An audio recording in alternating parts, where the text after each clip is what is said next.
guys, it's me, your cozy chaos witch. So I'm preparing everything for the reading. By the way, this tarot deck that I'm using is called Dreams of Gaia. I like it much. It's not like the classical tarot. There are a few more cards. It's a bit particular, but it does resonate very well with me. Yeah. So let's see. Let's see what comes out for the collective. So to my spirit guides, is there a specific message that you have for specific people?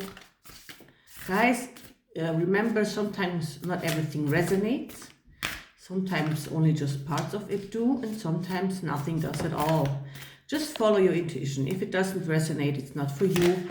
I would very much advise you to move on then. Okay.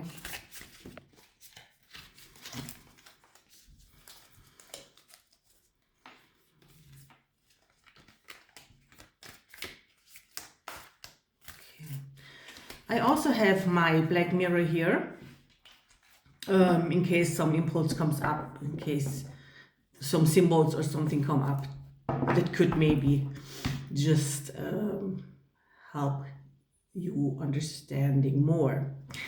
So let's see what's up for the collective.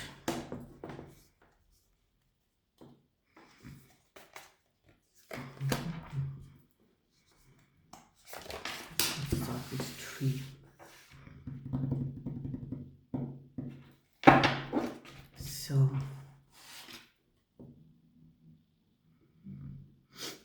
oh, there's a 4th card. I didn't even see it. Interesting enough.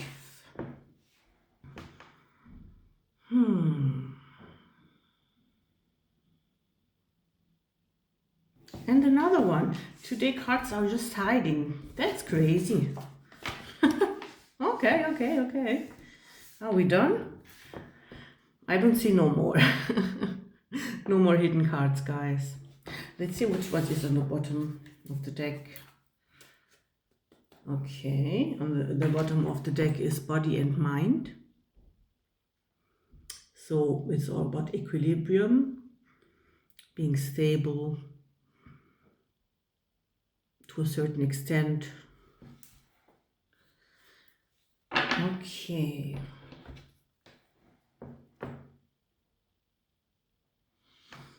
So I see somebody that is definitely working, you're working on yourself quite a lot at the moment. You do have plenty of goals, so you're striving for abundance and stability, and you're striving for spiritual growth, right? Obviously, that's a good idea, because mostly you fix this one and this one comes, you know? That's just the wisest thing to do. Okay.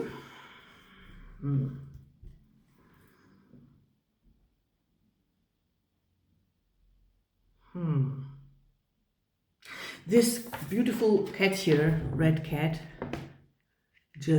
I have the impulse to tell you about this cat. Maybe you have such a cat. Maybe that's why.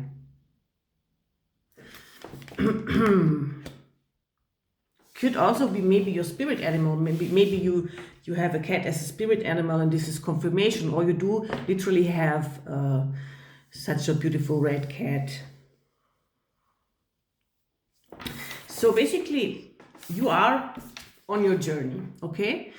And you are definitely heading towards the right direction. And it seems that you have the right attitude. You don't take too much baggage from the past. In fact, you take with you what you need. So this is an energy of somebody that is kind of quite able to live in the here and now. And if you end up thinking about past things, you are conscious enough to just stop it, to notice it, you know, and to just stop it. So you do have a very good attitude and inner control. You do have a lot of experience. Maybe you are somebody that likes traveling a lot, right? Honestly, I do have the feeling that through traveling a lot, you started appreciating more and more the spiritual path. You probably met up with people that would live very spiritual lives, and that has influenced you in a good way. Obviously, by traveling a lot, you are a very open-minded person. This but doesn't mean that you literally are somebody that did travel. We can travel with our fantasy too, right?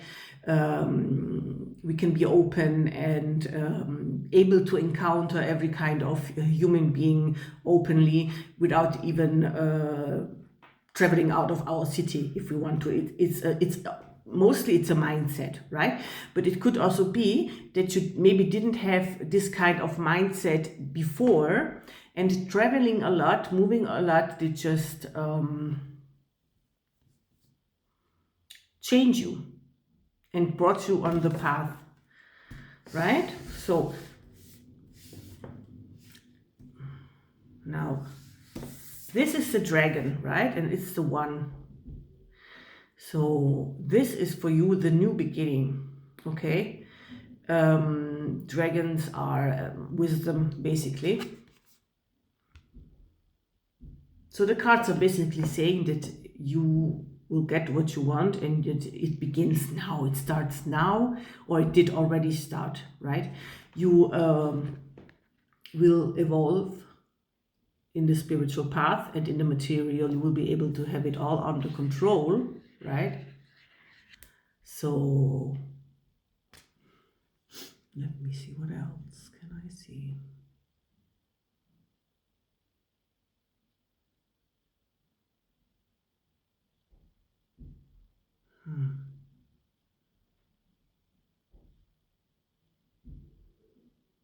This is basically air energy. So you are very analytical. You do think a lot. But as I told you, you are learning to bring the right, the right equilibrium between mind and heart, right? Between your body and your mind, as you can see, the yin and yang. And in fact, the bottom of the deck already confirmed it.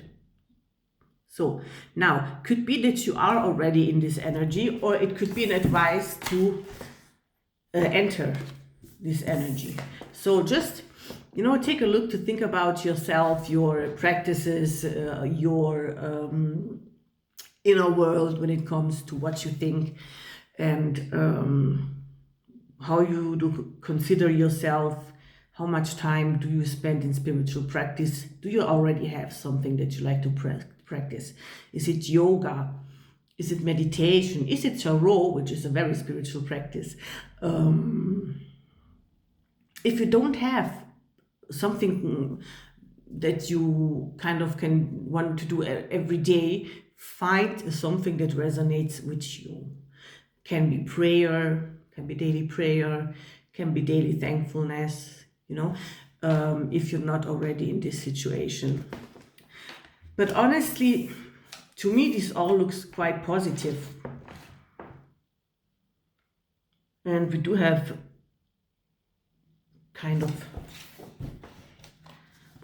air energy, earth, and fire. Could be that you are an air sign. Air is what I mostly see here, which would be Libra, Gemini, and Aquarius.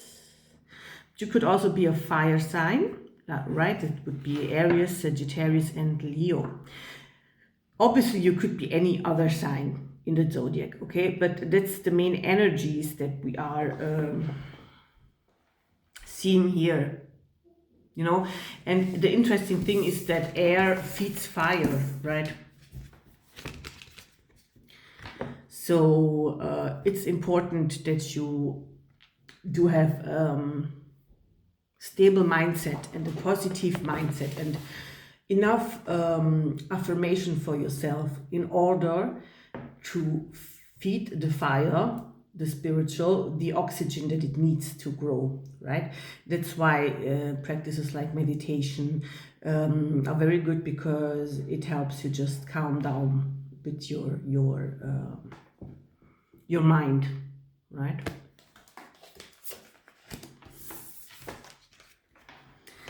Yeah. So you see, this basically is the only Earth card, but it's not just some Earth card, it's the Queen of Earth, right?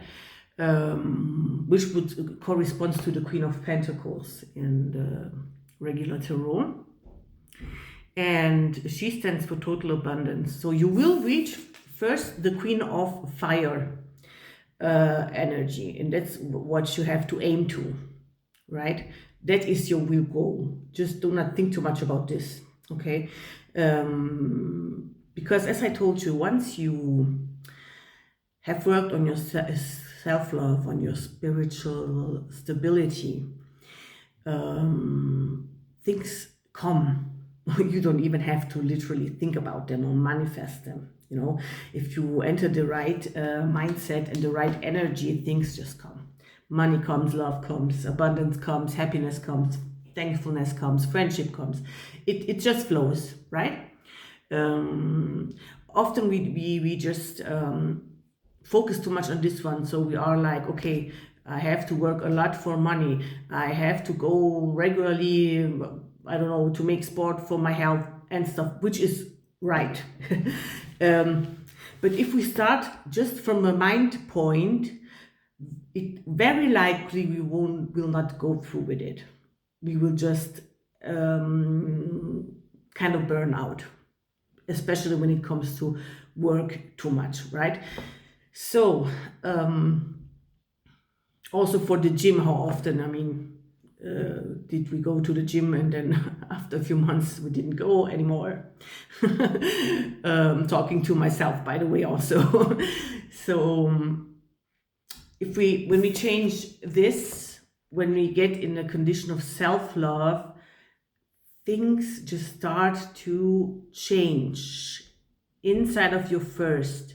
Your behavior follows, okay? It follows without you even noticing, okay?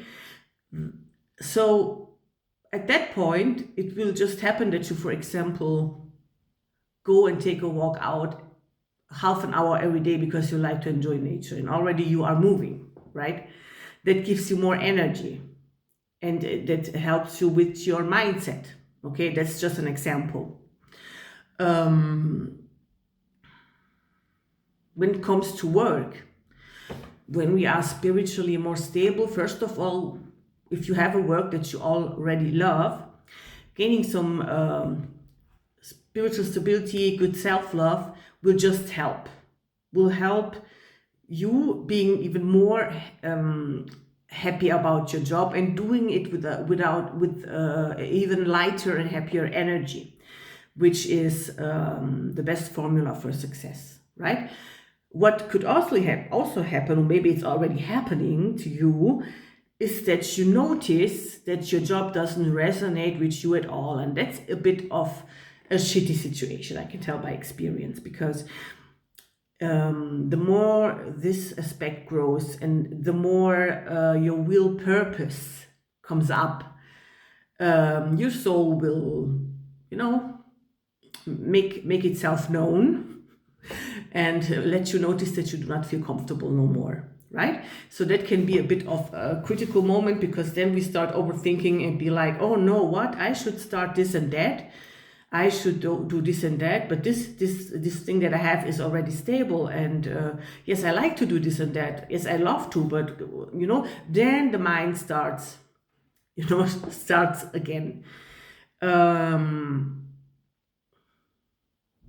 But I'm telling you, if you have this kind of intuition or impulse now, just act on it. Act on it. And you literally do not have to leave your workplace, your job immediately, right? Sometimes we can integrate something slowly. See how it works. Nobody is forcing you. You don't need to you can go with your pace, okay? So you can literally start something very small and experiment with it, okay? But start, because if you don't start, this one will be like, hello, we're not doing this anymore, okay? I'm telling you. The soul can be also loud when she wants to. Our spirit can be very loud, okay? So you are on a good path. At what point of this path you find yourself in, that is for you. This is for the collective. Some of you could be at the beginning, somebody already at the end, right? But you will reach your goal of abundance, and you are doing the right things to do so. So stay on this path. Stay on your spiritual path, mostly.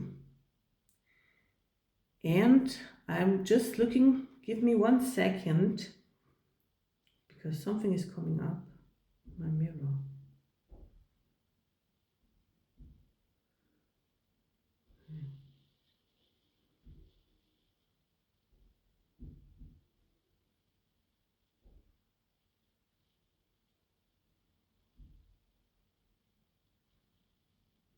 That's interesting.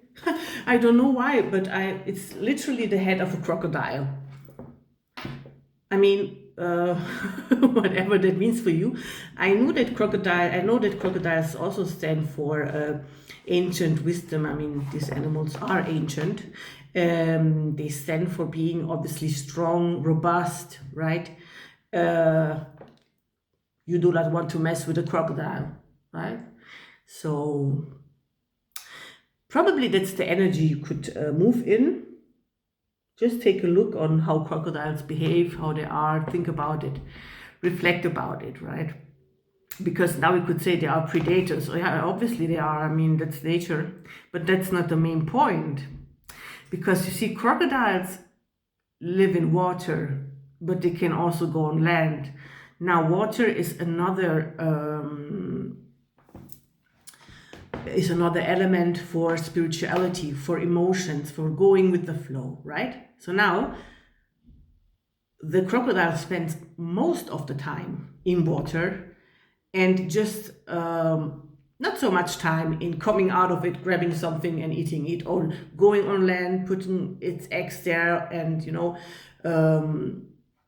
still the time that the crocodile spends in water is more than on earth. So earth stands obviously for this material abundance, right? So you literally could say stay more in that water energy. Do not think that doing the spiritual work, being more with yourself, doing literally less in the physical, do not think that's just like not having power. Because I mean, a crocodile, as I told you, you do not want to mess with a crocodile, right? They do have power, and they are smart, and they can hide themselves, right? They hide themselves under this water, and sometimes we need to hide ourselves in this kind of status. It could also be just an invitation to take some time for yourself, to take some distance, to be for yourself, to go with your flow and see what happens. But surely it is an invitation to stay strong, and especially stay spiritually strong, right? And whenever you will go on land, you will find something to grab, which will be enough, more than enough, okay, if we want to take this metaphor. So yeah, I hope you enjoyed this reading. I hope it did give you some support, right? And see you next time, and goodbye.